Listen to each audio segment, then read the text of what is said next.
In this video, I'm going to show you how to update your n8n cloud dashboard to the newest version. If you look down here at the bottom left, you have this little update button or icon. It'll look like a little present with a little red notification on it. If you click on that, you'll then get this display here. If there's multiple versions, you'll see multiple listed here. If you're curious, you can click on it and it'll give you more descriptions. But if you click on this how to update your n8n version, click on that. It'll take you back to your management dashboard. And then this n8n version, by default, it's going to go to what version you're currently running.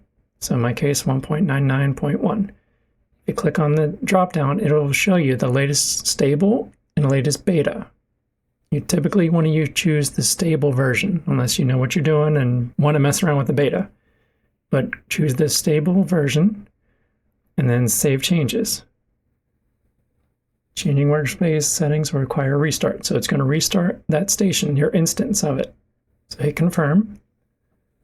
And then it's going to restart. And it will take 1 or 2 minutes, like it says up here, for it to go through. It is recommended to updates.